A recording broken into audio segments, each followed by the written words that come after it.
What's happening, y'all? I want to talk to the people real quick who feel stuck, who feel like you're supposed to be somewhere else in life, but you're not. And you might be beating yourself up over it. It doesn't mean that you're broken, that you feel this way. It probably means you love to learn, you love to grow, and you love to be challenged, but you're not getting that right now. So I'm going to help you because I want you to understand that being stuck is not a lack of motivation. It's not a lack of discipline or willpower, none of that. Usually being stuck is a friction problem. It's not a character problem. It's the fact that your mind wants to change, but your environment, your relationships, your beliefs, your mindset, it hasn't caught up with you yet. And so that's why you're feeling like you're pressing the gas and trying to move forward, but you also have the brakes on at the same time. So we're going to fix that. It's going to be a quick process. It's not a week long, 2 week long, a month long, a year long process. It's something that I want you to have the tools to get started right now. So the first thing is take 5 minutes. Write down everything in your life that makes your progress feel heavy. So if it's the people who drain you, if it's the tasks that you do every day that you dread doing, maybe you have perfectionism, you have expectations of yourself that hold you down because you can't even get moving because you want to be perfect. Each of these are friction points. But when you remove these friction points, now you actually can get motivated. And you don't have to get motivated, but you can actually start moving because the thing that's holding you back no longer holds you back. So for example, if you expect perfection of yourself, right, then you're creating fiction. Everything you want to do, you're overanalyzing it. You're having analysis paralysis. You're keeping yourself from moving forward, and maybe you get into research mode forever, and you won't allow yourself to move forward. So you recognize this, and you remove that perfectionism. You don't need a 6-month plan. That's too overwhelming.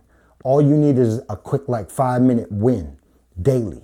So whatever goal you have, you want to start a business, fitness, clarity, peace, whatever it is, you want to shrink that into something you can start right now. So instead of saying, I want to figure out my life purpose, instead just figure out a couple things that you love and a couple things that you hate. That's your start. Instead of saying, I want to start a business, just hit up somebody and say, what is something that you struggle with? What's a problem you struggle with? That's a start for you. Instead of saying, I want to lose 20 pounds, just say, I'm going to take a walk for 5 minutes and listen to music every day. Because when you start to make small moves like this, these moves start to create an identity. And once you have this identity and it's a positive self-identity, it creates motivation. It creates this perspective that, you know what, I'm a person that makes moves. Whether no size is too small. Whatever move you're making that is a positive move, you start to get confidence from that.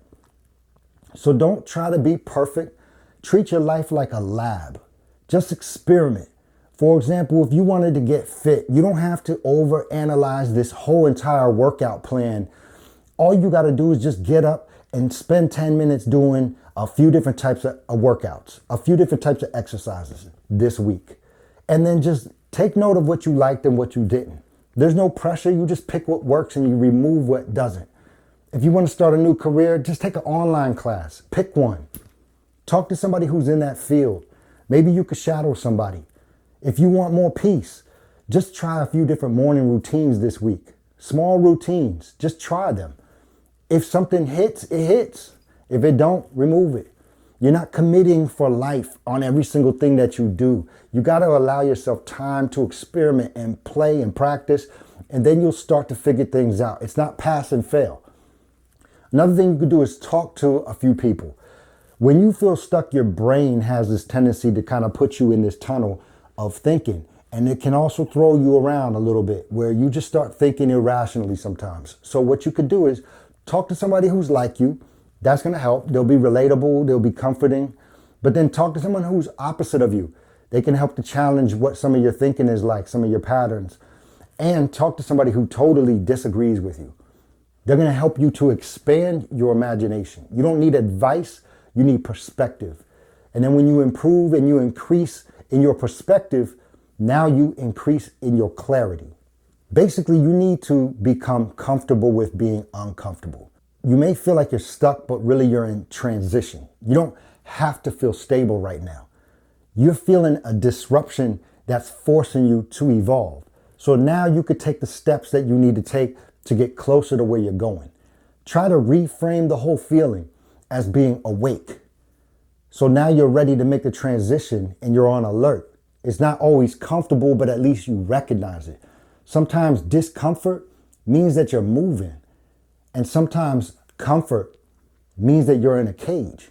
So really, what I'm trying to say is if you feel that you are stuck, don't chase after motivation. Don't chase after giant goals. Don't chase after perfect plans. Just remove the friction. Take the smallest possible actions and experiment. Get perspective and stay present in the discomfort, knowing that this means that you're moving. And right now you're just in a space between who you were and who you're becoming. So if no one else told you today, you're getting closer to the next chapter and you're closer than you think. So just keep on making moves and you'll find yourself there pretty soon.